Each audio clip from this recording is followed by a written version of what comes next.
One out of every four Nigerian men is currently experiencing paternity fraud as we speak. VDM is actually constructing bomb to reduce speeding of trucks across Auchi Road. US visa applicants are in trouble. Like, if you are coming from Nigeria, you are currently in trouble. A core member who is actually a lady was actually naked to the general public. Right now, Tinubu is set to increase the salary of president, vice president, and senator. These and many more is what you're going to be seeing in this video. So do well to click that subscribe button. So let's go. According to the report that we are getting, one out of every four Nigerian men is experiencing paternity fraud. And according to what we are seeing, this is a shift from the 27% that we had about last year to 25%. And this is a record from July 2024 to June 2025.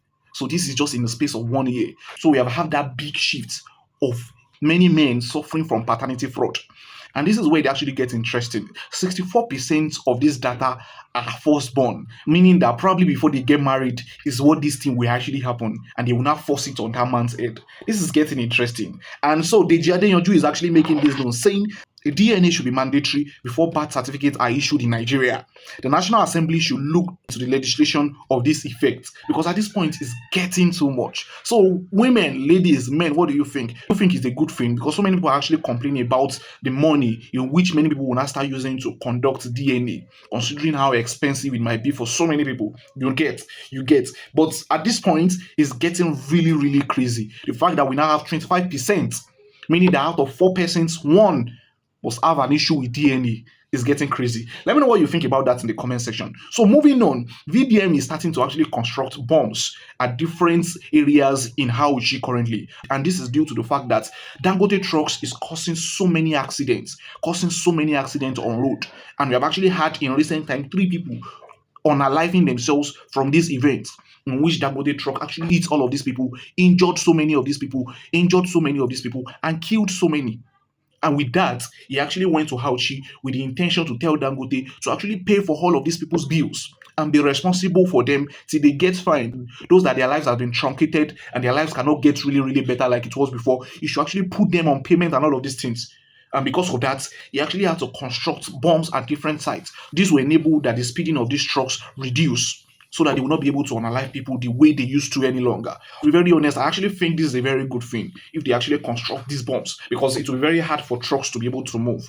So moving on, US visa applicants will now go through so much, because right now the US embassy is actually making it known that it's like a must for every one of them to submit their social media handles. The reason why they're actually saying they should submit their social media handles is because they actually want to go through their data for 5 years. So whatever you have been doing in 5 years in recent time, they want to know what it is. And this will actually determine if they will give you visa or not. So it is like a very big criteria now. So if you know that you have been posting nonsense, talking about the United States anyhow, or just giving nonsense information, on travels and everything, you need to be very, very careful at this point, because you might be denied visa because of these things. And the reason why they're actually stating this is for security enhancement, while many critics are actually making it known, raising their concerns over privacy. The fact that you don't have privacy any longer. Why are they intruding into what you post? They are talking about free speech also. The fact that you cannot say what you want to say. Everybody should be allowed to be able to speak their mind. And also diplomatic relation. The fact that this might actually hinder this connection between Nigeria and United States. Now in recent years, it now looks like there's this one little fight between the US and Nigeria. I don't know what it is, but I'm actually starting to feel it. I don't know why, but they are putting so much pressure, especially on Nigerians compared to other nations of the world. But let me know what you think about that in the comment section. So moving on, a particular core member by the name Jennifer Elioedema was actually teared naked in the general public space. Like, a video is trending right now all across all social media platforms. I can't post it here, because if I post it here, I might be reviewed for it. But it's really, really bad. The fact that at every point, we see it as a very fast thing to do, to actually tear people's clothes and make them naked in the public space.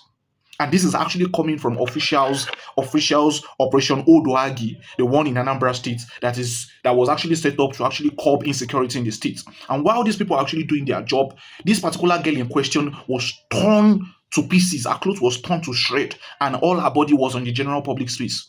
All our friends, all our colleagues, including men, were seeing her nakedness, which doesn't make sense at any point. I was looking at that video and I was like, why are you guys doing this? They accused the lady of doing Yahoo. Probably she was restricting arrest. We don't know. But the fact that you guys are going to tear her clothes to general public space doesn't make sense. You are supposed to protect her immediately. And I was even seeing ladies among these people, officials that was there. None of them could actually protect this girl. They tore her clothes and she was recorded. It doesn't make sense. Right now, they said that they are actually arrested these officials and they are going to face justice. But the deed has been done already. The same thing happened with Comfort. And when it happened, instead of them to actually protect the girl, immediately they noticed that her clothes was out in the general space. They didn't do that. They were still dragging her. That is not it. No matter what anybody has done, they actually accuse this Jennifer girl of doing yahoo yahoo. Should I now allow you? Should I now make cause for you to actually start tearing her clothes in the general public space, tearing her like that? Does it even make any sense? Does it? To be very honest, I'm quite disappointed in all of these people. And ladies need to start talking about these things. Men that also have sense need to start talking about these things because it doesn't make sense to me. Because I'm wondering if it's somebody that is close to me that this happened to. It won't make sense. I will come out and drag whosoever is involved. Let me know what you think about it in the comment section. Let me know what you think. Even if the person stole, there was a particular video that I was watching. I can't post the video here. 2 people stole generator, 2 guys, and they actually tore those people clothes. And all those jungle justice thing when we have officials doesn't make sense to me. If somebody has actually done something wrong, there's a way to go about it. There's a way to go about it. Not in those inhumane. How do you want that girl to feel after you now find out that probably she's not into Yahoo? What will now happen to her dignity? What will happen to the friends that have seen her nakedness? What will happen to her lifestyle later? Things will definitely change for her immediately. This is not even only breast. All her clothes was in the general place just because she did Yahoo. Why? Even police officers will not behave like that.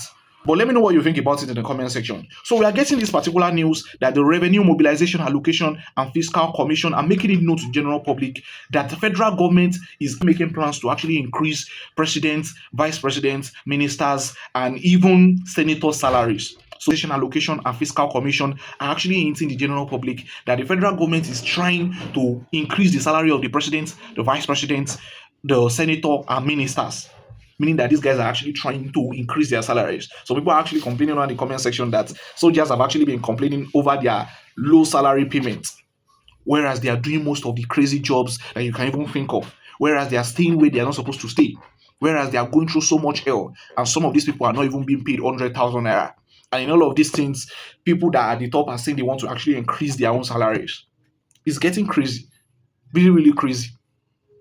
What do you actually think about all of this? Let me know in the comment section. To be very honest, I just feel like it doesn't make sense. In a country where people are actually crying out that things are not going well, oh, we are going through so much, oh, poverty in the land is so crazy, oh, these are that, these are that, these are that. They are trying to actually increase money for themselves. It is well with us in this country. Let me know what you think in the comment section. Do well to follow me. Do well to follow me, like, comment, and share. Make sure you share this video. See you in the next.